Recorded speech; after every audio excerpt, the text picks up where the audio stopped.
Comment vraiment networker, c'est le sujet de cette vidéo. Alors je tiens à préciser que tout ce que je vais dire dans cette vidéo est basé sur mon expérience après avoir passé 3 ans en Asie du Sud-Est, donc j'ai pu rencontrer pas mal de personnes et en plus de ça, j'ai bientôt 10 000 abonnés sur Instagram, j'ai beaucoup de personnes qui m'envoient des messages chaque jour, donc je suis quand même bien calé sur le sujet parce que vous allez voir qu'il y a certains types de personnes qui essayent de faire du networking et il faut tout simplement pas faire comme eux. Donc on y reviendra un petit peu plus tard dans la vidéo. Alors déjà pour commencer, je vais vous donner le meilleur conseil pour networker qui est de ne pas chercher à networker. Bon, à la fin de la vidéo, vous pouvez retourner à vos occupations. Si vous voulez avoir un bon networking, ne cherchez pas à networker. Bien évidemment, je rigole, mais à la fois je ne rigole pas parce que c'est véridique. Si vous cherchez activement à networker, ça va se voir et les personnes vont sentir quelque chose de malsain et vont automatiquement vous catégoriser comme quelqu'un qui est là pour gratter quelque chose. Donc voilà, ça c'est la première chose. Si vous cherchez à networker pour, je sais pas, trouver un logement dans un pays, rencontrer quelqu'un, trouver une opportunité business, ne montrez surtout pas que vous êtes en train de chercher une information. Sinon vous allez être catégorisé comme un gratteur et tout simplement vous n'allez pas faire de bonnes relations. Parce que justement l'idée avec cette vidéo c'est qu'à la fin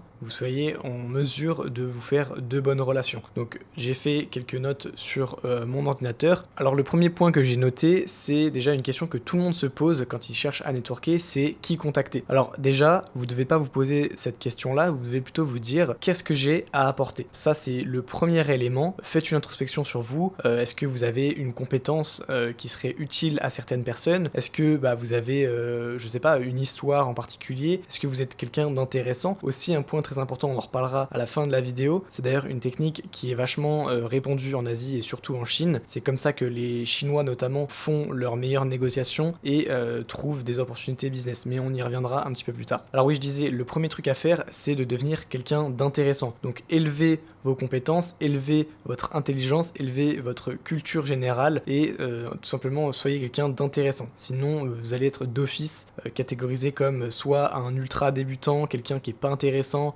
d'ennuyant et personne n'a envie de networker avec des gens comme ça. Le deuxième point que j'ai noté, c'est de pas commencer votre networking quand vous avez besoin de quelque chose. Commencez votre networking le plus tôt possible, même quand vous êtes dans une période de votre vie où tout va bien, vous avez besoin de rien, parce que justement, c'est dans ces moments-là que vous allez avoir plus de chances de networker, parce que ça va sentir que vous n'êtes pas là pour quelque chose. Parce que le networking, ça passe déjà par être une bonne personne, ça c'est ce que je vous ai dit, mais comment être déjà une bonne personne? Déjà, quand tu te trouves dans un lieu, il faut que tu te comportes correctement, et quand tu arrives à discuter avec quelqu'un, ne parle pas tout le temps d'opportunités, ne parle pas tout le temps de business, ne pose pas plein de questions comme si tu étais là envoyé par le FBI à soustraire des informations. C'est exactement l'opposé. Et la preuve que je fais ce que je dis, c'est que même si actuellement j'ai pas besoin de quoi que ce soit dans ma vie, j'accepte quand même de faire des cafés, des rendez-vous avec des personnes qui arrivent sur Kuala Lumpur, qui me contactent, parce que je me dis à tout moment je vais rencontrer quelqu'un d'intéressant. Mais j'y vais sans aucune attente en fait, j'ai rien à demander, j'y vais juste pour passer un bon moment, boire un café,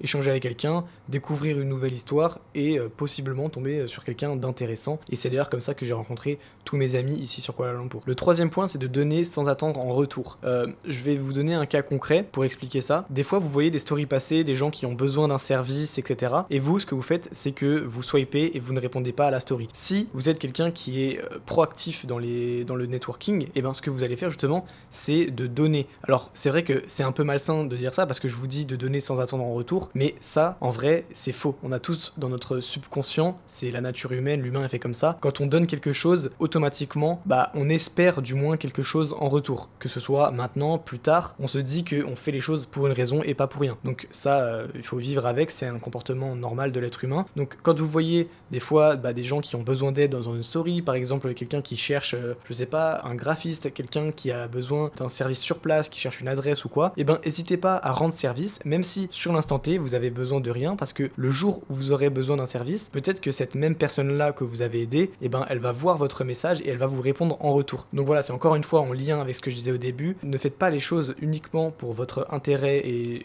que quand vous en avez besoin. Vraiment, soyez à l'affût de ce qui se passe autour de vous, rendez service et automatiquement le monde vous le rendra tôt ou tard. Et avant de passer au quatrième point, aussi quelque chose qui est très important, c'est que quand vous commencez à networker et que vous avez quelques relations, et ben entretenez ces relations. N'attendez pas uniquement d'avoir un besoin pour envoyer un message. Des fois, juste organiser des activités, organiser des appels pour prendre des nouvelles, demander si tout se passe bien, s'ils ont besoin de quelque chose. N'attendez pas juste le moment où vous avez besoin de quelque chose pour envoyer un message. C'est en lien avec ce que je disais tout à l'heure sur les Chinois, comment est-ce qu'ils font leur networking. C'est-à-dire que eux, ils vont organiser des cafés, ils vont organiser des repas. Et pendant ces repas-là, ils vont pas s'assassiner de questions et se demander comment est-ce qu'ils peuvent s'aider, etc. Ils ne parlent absolument pas de business. Si, quand vous arrivez à un meeting, vous parlez tout le temps de business, vous allez être catégorisé comme un fou furieux. En fait, on n'aura pas envie de parler avec vous parce que le business, c'est ce qu'on fait déjà dans notre quotidien. Dès qu'on se réveille jusqu'au soir, quand on se réveille la nuit même pour pisser, on pense business. Donc quand on fait un repas, on a peut-être envie un peu de déconnecter. Et justement, c'est dans ces moments-là que tu vas faire les meilleures connexions, les meilleures relations, parce que tu vas dire, ah bah cette personne, elle est un peu dans la même situation que moi, elle a envie de décompresser, elle est pas là uniquement pour parler business, on peut échanger, on apprendre davantage sur l'un et l'autre, peut-être que vous avez les mêmes passions, les mêmes hobbies, et dans ce cas-là, bah, c'est hyper enrichissant de discuter de ça. Moi, par exemple, je sais que en parallèle de mon business, quand j'ai un peu de temps, j'aime bien jouer à des jeux vidéo. Des fois, ça m'arrive de rencontrer des personnes qui jouent aussi aux jeux vidéo, et dans ce cas-là, bah, on a une discussion sur les jeux vidéo, et pas forcément sur le business. Pareil pour la musculation, on peut parler un peu de musculation, de ses performances à la salle, etc. Et c'est quelque chose qui est beaucoup plus déjà sympa à parler parce que ça prend moins la tête. Quand tu discutes de business, ça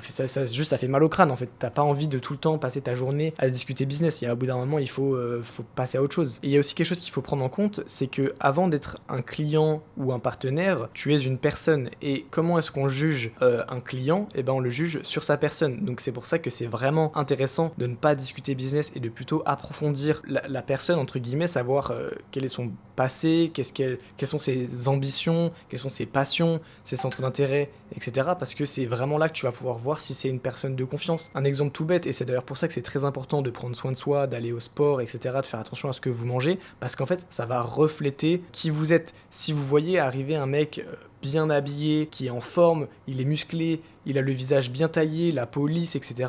Et bah automatiquement vous allez dire, bah ce mec il a une discipline d'acier, c'est quelqu'un de confiance, c'est quelqu'un qui va pas abandonner au premier pépin, c'est pas quelqu'un qui va vous lâcher. Pourquoi? Bah parce qu'en fait il a la discipline de prendre soin de lui, parce que c'est quelque chose que tu ne peux pas acheter juste avec de l'argent. Avoir un physique, ça demande des efforts, ça demande d'aller à la salle de sport, et ça d'une manière intensive et régulière. Donc c'est justement comme ça que vous allez pouvoir vous démarquer, c'est en prenant soin de vous. Bon, je me suis un petit peu emballé, mais c'était lié justement au cinquième et dernier point, qui était de devenir quelqu'un de plus intéressant. Vous devez respirer la confiance. Quand on vous voit, vous devez dégager, entre guillemets, une aura de confiance. On a envie de travailler avec vous avant même que vous ayez commencé à parler. Et ça passe par tout ce que je vous ai dit avant et par même aussi plein d'autres points que moi-même je n'ai pas encore maîtrisé. Donc voilà, si vous devez retenir une seule chose, c'est de prendre soin de vous, de soigner votre image et de ne pas chercher à networker, et vous allez voir que le networking va se faire de lui-même. Attention, encore une fois, dans cette vidéo, je me positionne pas en tant qu'expert, je partage simplement mon retour d'expérience sur le networking, justement basé sur tout ce que j'ai pu voir, et par contre, en aucun cas, ce sont des conseils de professionnels. Je pense qu'il y a plein de personnes qui sont